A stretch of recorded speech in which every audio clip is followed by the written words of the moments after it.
morning we have a prophetic text from Isaiah being read by Jesus during the Sabbath service and translated for us by Carrie. You translated directly from the Hebrew teacher. It's a positive, inspiring text, but that's only half the story. Jesus tells the gathered congregation that the prophet's words are fulfilled and implicates himself. And they're filled with admiration for the son of Joseph, who is exceeding their expectations. All spoke well of him and were amazed at the gracious words that came from his mouth, and they said, "Is not this Joseph's son? We're so proud of him." But then he starts to actually do the proclaiming and preaching. And he criticizes them, his own neighbors and the people he grew up with. Before they've even had a chance to reply, he says a rather snarky thing.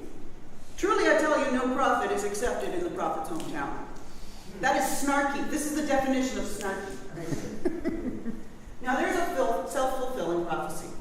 That's when his hometownies get mad. When they heard this, all in the synagogue were filled with rage. They got up, drove him out of the town, and led him to the brow of the hill on which their town was built, so they might hurl him off the cliff. It says that, hurl him off the cliff. Their reaction may seem a bit extreme by our modern standards, but the penalty for blasphemy in those times was death. And someone claiming to be a messenger from God and then insulting the congregation could be considered a blasphemer, twisting God's words for self-promotion and the degradation of other God-fearing people. Then again, they're kind of proving his point by their actions. Hurling someone off a cliff is a clear sign of non-acceptance. It is also a way to force Jesus to prove himself. If he really is God's anointed, he will not be killed by the fall. You may have seen Monty Python's movie, The Holy Grail, and they're trying to drown a witch, right? Okay. She's being submerged in water. Now, if she's innocent, she's going to drown. If she's a witch, she'll float and survive to be burned as a witch later, right? So we call that a catch-22. So Jesus survives the crowd's intentions and walks away, only to be hunted down 3 years later and crucified for blasphemy. Go figure. One might say that the congregation in Nazareth went crazy that day, but one might also recognize oneself, or I do, in the crowd. There was a woman on Dr. Phil this week. I never watched Dr. Phil, ever. Don't like the guy. It was on in the background, right? So there was this woman who claimed to be God's anointed.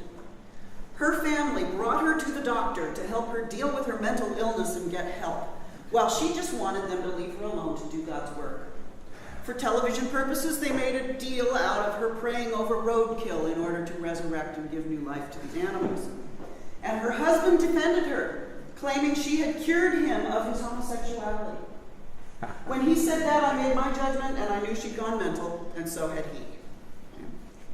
It's a possibility he was bi, right? And he fell in love with her. Okay, but, you know. So I made a judgment. She's crazy. But who are any of us to judge whether someone claiming to be working for God is crazy or not? There was a gal in one of the previous churches I served. I've changed her name to protect the innocent. She claimed from the pulpit to be Karen Christ and invited people to come and join her in the community and do good works in the community. She was off her meds at the time, but who's to say she was wrong or crazy? An article entitled "Rethinking Mental Illness, Are We Drugging Our Prophets and Healers?" written by Veronica Tugaleva, raises some questions for us as we try to work out the best response to those in our midst who are not normal. Where did I go? And yet contribute new perspectives, even healing, to our communities. She says, "Our mental health care system is breaking people. We have no room for the sacred, only normal. The narrow range of accepted behavior expected from us is more oppressive than you might realize.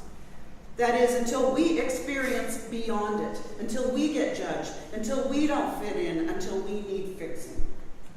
We're taking people with a completely different perceptual experience and calling it wrong. We're weeding out our geniuses. We're killing off our prophets. We're drugging our messiahs." When someone is physically ill, we take pains to expose them to society. When someone is mentally ill, our goal is to ostracize them. How can we recognize the healers in those who are themselves healing? How can we learn to see beyond the categories we created and gaze instead into the beautiful glowing orbs of consciousness that defy categorization? And she goes on, honestly, I don't know. I don't. But this is not really about answers. This is about questions. I read in an old book once, confusion is the beginning of wisdom. Not knowing is the beginning of knowing. Our inability to think differently about mental illness is no one's fault, but it is our responsibility. We can all come together and decide to do better. We deserve it, meaning all of us. We all have something to gain from that. So, in the time of Isaiah and later in the time of Jesus, mental illness was considered to be either demon possession or God possession. There were no medications, and the idea of a chemical imbalance in the brain would have been anachronistic.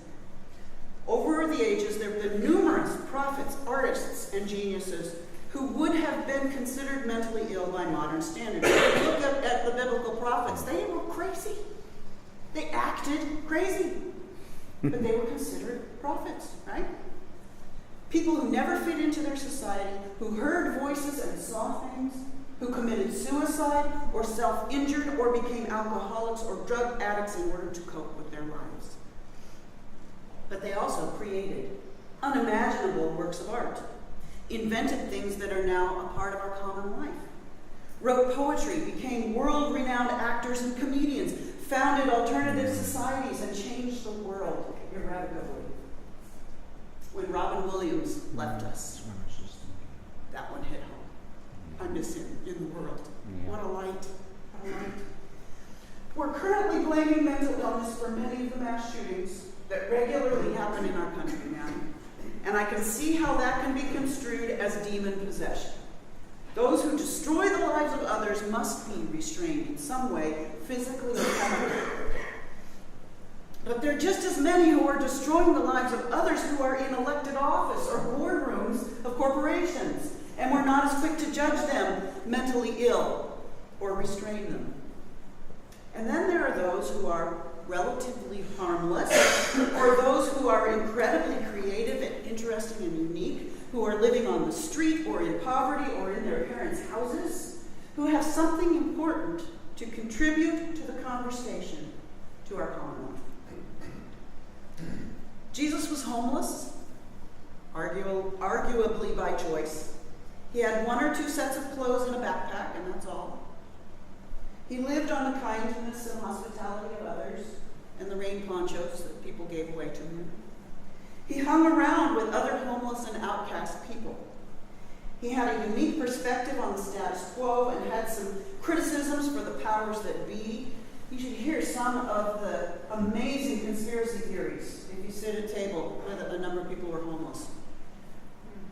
They're right on. A lot of those conspiracy theories were right on. Maybe I'm crazy too.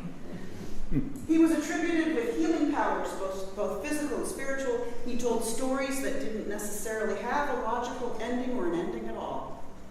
He stole a donkey, where he had his disciples do it for him. And he talked to women on the street. He heard voices, saw visions, thought of himself as anointed by God in the tradition of prophets and perhaps in a tradition of cynics. And people who imitate him today are relegated to the loony bin. Anybody acting like Jesus on the street? What do you think? Pretty nuts, right? Beyond Blue is an online depression support group hosted by Therese Borchard, and in an article on BeliefNet.com, she talks about that fine line between prophetic and crazy. It's entitled, Am I Psychotic or Spiritual?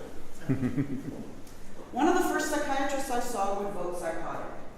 As I rattle off a few of my thoughts, most of which pertain to God's unique calling for me, and the ways he had revealed his message through signs and symbols throughout my day, she told me I was making connections where none existed, and much of my spiritual jabber was a symptom of hypomania. It may have been. I mean, I recall thinking almost everything that happened to me in my day was a sign from God. The fortune cookie I got, and then she does this aside. Since when did those things turn negative? I'm not going to that Chinese place again.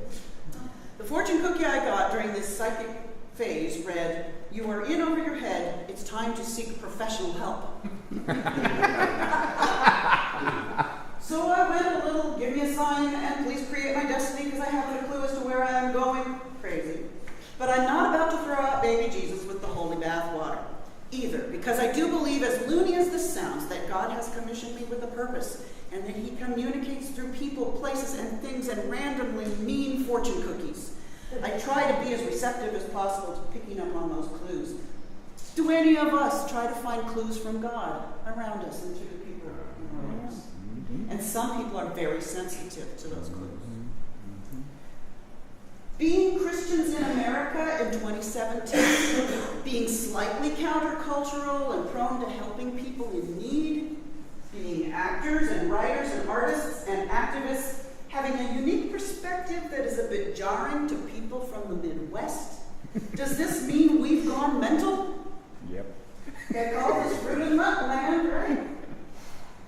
I lived 40 years of my life unmedicated with what came to be diagnosed as an anxiety disorder, with mood swings, times of both depression and euphoria, even physical nerve pain, and a lot of decisions made out of fear. Hence, John is my third husband. I married the other two out of total cliff-falling fear. Anyway, but I also wrote songs and poetry. You heard some of them. I had an intense desire to engage in social justice activities, and I felt a huge spectrum of feelings that made life interesting and volatile. Believe it or not, I've been on medication for close to 20 years now, with a reasonable explanation of why my great-grandmother committed suicide, my grandmother drugged herself to death, my aunt, mom, and sister struggled like I did. I've learned what appropriate emotional responses are to life situations, maintain better boundaries, and I have fewer anxiety attacks that won't allow me to leave the house or pick up the phone. Where's Joe? Sometimes I just don't pick up the phone. But I'm also writing less poetry. I've closed off part of my emotional spectrum. I'm less sensitive to the feelings of others. Some of you may have experienced that. And I get less done each day without all that adrenaline, my previous drug of choice. I haven't been arrested for protesting in decades, unlike Gene. Or my dad. My dad was arrested like 4 years ago. And it feels like I've lost something, even though I've also gained a more reasonable life, including a family. There are trade-offs for going normal. And there are trade-offs for going mental. We can say all prophets are crazy people, but all crazy people are not necessarily prophets. And those among us who are deemed sane are not necessarily so. This biblical text may seem to point to Jesus as the Messiah to follow, but it also points to that thin line between congregation and mob, between spiritual and homicidal, between prophetic and psychotic, between normal and mental. We walk those lines daily. So do homeless people. So do rich and poor people, politicians and the religious, and the people on Dr. Phil, apparently. Maybe Dr. Phil himself should take a look. It may behoove us to pay attention to which side of that line we're walking in any given moment, and reserve judgment of those who seem to be on the other side. I want to close with my favorite passage from a book I read in high school. How many of you read Moby Dick? Not all of it. Okay. There's one chapter on categorizing whales that just lost me. But other than that, so I'll assure you that my madness in quoting Moby Dick will make sense once you hear this passage. Pip is the cabin boy, and he gets thrown overboard when they're chasing the whale, and gets left out in the ocean for a period of time. It so happened that those boats, without seeing Pip, suddenly spying whales close to them on one side, turned and gave chase, And Stubbs' boat was now so far away, and he and all his crew so intent upon his fish, that Pip's ringed horizon began to expand around him miserably. By the merest chance, the ship itself at last rescued him. But from that hour, the little Negro went about the deck an idiot. Such, at least, they said he was. The sea had jeeringly kept his finite body up, but drowned the infinite of his soul.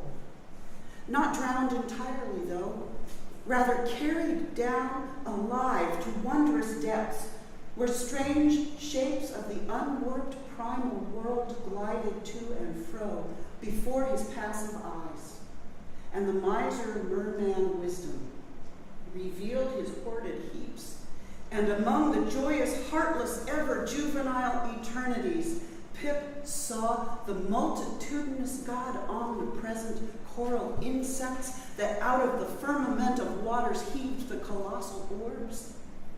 He saw God's foot upon the treadle of the loom and spoke it, and therefore his shipmates called him mad.